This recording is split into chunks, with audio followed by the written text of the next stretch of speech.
रात के ठीक 12 बजे। अगर तुम्हारे फोन पर कोई अनजान नंबर से कॉल आए और दूसरी तरफ से सिर्फ तुम्हारा नाम फुसफुसाया जाए, तो क्या तुम दोबारा वह कॉल उठाओगे? अगर हाँ, तो यह कहानी तुम्हारे लिए है। मध्य प्रदेश के एक छोटे से शहर कालीसराय में एक पुरानी इमारत थी, नगर पुस्तकालय। दिन में वहां बच्चे पढ़ते, बुजुर्ग अखबार पढ़ते और प्रतियोगी परीक्षा की तैयारी करने वाले लड़के लड़कियां कोनों में सिर झुकाए बैठे रहते। लेकिन रात को वह इमारत सिर्फ इमारत नहीं रहती थी। कहते हैं उस लाइब्रेरी में एक रजिस्टर है, एक ऐसा रजिस्टर जिसमें जो अपना नाम लिख देता है उसका नाम कहीं और से मिट जाता है। शहर में यह सिर्फ अफवाह थी। लोग हंसते थे। कोई कहता पुरानी कहानी है, कोई कहता लाइब्रेरियन का दिमाग खराब है।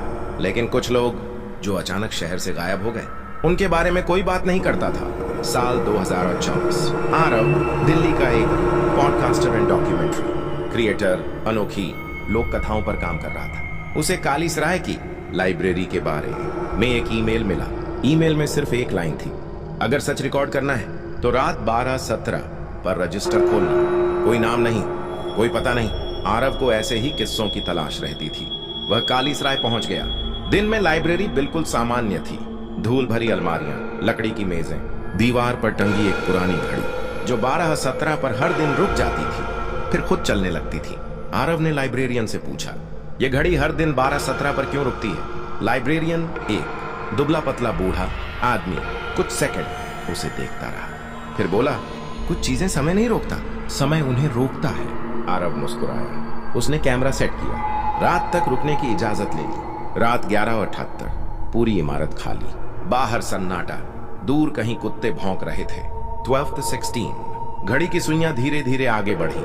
12:17, टक, घड़ी रुक गई। उसी पल लाइब्रेरी के अंदर की हवा बदल गई, जैसे कमरे ने सांस लेना बंद कर दिया हो। आरव ने कैमरा ऑन किया। सामने मुख्य टेबल पर एक मोटा सा रजिस्टर रखा था जो पहले वहां नहीं था। उसने धीरे से उसे खोला। पहले पन्ने पर लिखा था, जो नाम यहां लिखेगा वह कहानी बन जाएगा। नीचे हजारों नाम थे। कुछ नामों पर लाल स्याही से एक गोल घेरा बना हुआ था। सबसे आखिरी नाम आज की तारीख के साथ खाली था। आरव ने सोचा, किसी ने मजाक किया है। उसने कैमरे की ओर देखा और बोला, अगर यहाँ कोई है तो कोई संकेत दो। लाइब्रेरी के पीछे वाली अलमारी अपने आप खुल गई। एक किताब नीचे गिरी। धड़ाम!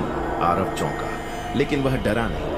वह कैमरा लेकर अलमारी की तरफ बढ़ा। नीचे गिरी किताब का नाम था अनलिखे लोग। उसने किताब खोली। अंदर सिर्फ खाली पन्ने थे, लेकिन जैसे ही उसने पहला पन्ना पलटा, उस पर शब्द उभरने लगे। आरव आज रात यहाँ आया है। वह सोचता है कि वह कहानी रिकॉर्ड करेगा। उसे नहीं पता कि कहानी उसे रिकॉर्ड कर रही है। आरव का गला सूख गया। उसने पन्ना बंद कर दिया। लाइब्रेरी के कोने में किसी के कदमों की आवाज आई, टप टप टप। उसने कैमरा घुमाया, कोई नहीं। फिर उसे महसूस हुआ कोई उसके पीछे खड़ा है। उसने धीरे से पलट कर देखा। वहां एक लड़की खड़ी थी, करीब 22-23 साल की। सफेद सलवार, बाल खुले हुए, चेहरा शांत, लेकिन आंखें बिल्कुल स्थिर, जैसे पलक झपकना भूल गई हो। तुम कौन हो? आरव ने पूछा। वह बोली नहीं, बस रजिस्टर की तरफ इशारा किया।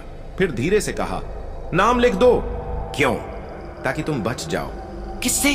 वह मुस्कुराई, खुद से। अचानक पूरी लाइब्रेरी की लाइट बंद हो गई। अंधेरा, सिर्फ घड़ी की टिक टिक जो अब 12:17 पर रुकी हुई थी, फिर भी आवाज कर रही थी। आरव ने मोबाइल की फ्लैशलाइट ऑन की। लड़की गायब थी।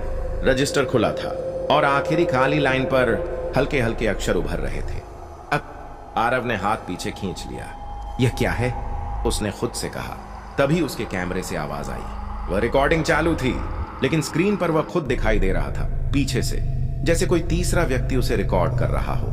वीडियो में उसने खुद को रजिस्टर में नाम लिखते हुए देखा और फिर वीडियो में वह धीरे धीरे कुर्सी से गिर गया। कमरे में अकेला। घड़ी फिर चलने लगी। आरव ने घबराकर कैमरा बंद किया। यह एडिट है, यह भ्रम है, वह बुदबुदाया। लेकिन तभी लाइब्रेरी के दरवाजे अपने आप बंद हो गए। बाहर से नहीं, अंदर से।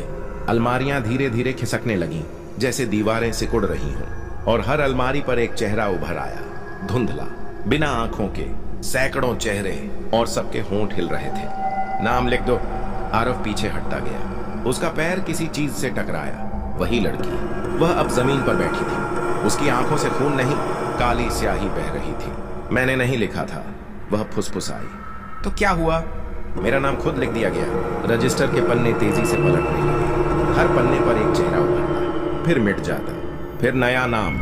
आरव को महसूस हुआ उसका सिर भारी हो रहा है, जैसे कोई उसकी यादें निकाल रहा हो। उसे अपनी माँ का चेहरा याद करना था, नहीं याद आया। अपने स्कूल का नाम नहीं याद आया। उसका खुद का पूरा नाम कुछ धुंधला। रजिस्टर पर अब साफ लिखा था, आरव मेहरा। उसने चीख कर कहा, नहीं, और रजिस्टर बंद कर दिया। अचानक सब शांत, लाइट वापस आ गई। लाइब्रेरी सामान्य, कोई लड़की नहीं, कोई चेहरे नहीं। घड़ी 12:18 दिखा रही थी। आरव हाँफ रहा था। उसने तुरंत अपना फोन निकाला। नेटवर्क था। उसने खुद को गूगल किया, कुछ नहीं। उसका पॉडकास्ट चैनल नहीं मिला। उसका इंस्टाग्राम अस्तित्व में नहीं। उसने अपनी जेब से वॉलेट निकाला। आधार कार्ड खाली, नाम की जगह सिर्फ एक सफेद पट्टी। उसे अचानक एहसास हुआ वह यहां आया था कहानी रिकॉर्ड करने, लेकिन उसने अपना नाम कहीं और छोड़ दिया था। लाइब्रेरियन दरवाजे पर खड़ा था। देख लिया? आरव ने कांपते हुए पूछा। मेरा नाम वापस कैसे मिलेगा? लाइब्रेरियन ने कहा, जब कोई और लिखेगा तब किसी एक का नाम मिटेगा। मतलब रजिस्टर कभी खाली नहीं रहता। उसी पल बाहर से दरवाजे पर दस्तक हुई। एक नई लड़की अंदर आई, हाथ में कैमरा। मैं डॉक्यूमेंट्री बना रही हूं, उसने कहा। सुना है यहाँ एक अजीब रजिस्टर है। आरव उसे देखता रह गया। वह चिल्लाना चाहता था, भाग जाओ, मत खोलो, मत लिखो, लेकिन उसके होंठ नहीं हिले। लाइब्रेरियन मुस्कुराया। घड़ी फिर 12:17 पर रुक गई। टेबल पर रजिस्टर फिर प्रकट हुआ। लड़की ने पूछा, ये क्या है? आरव ने पहली बार बोला। आवाज बहुत धीमी थी, नाम लिख दो। और उसी पल लाइब्रेरी के कोने में एक नई किताब शेल्फ में लग गई। नाम था आरव मेहरा और नीचे छोटे अक्षरों में लिखा था, पढ़ा जा चुका है। अगर कभी तुम किसी लाइब्रेरी में जाओ और वहां एक रजिस्टर खुला मिले तो अपना नाम लिखने से पहले एक बार सोच लेना, क्योंकि कुछ जगहों पर नाम पहचान नहीं होते, कहानी की कीमत होते हैं, और हर कहानी किसी न किसी को पढ़ती जरूर है।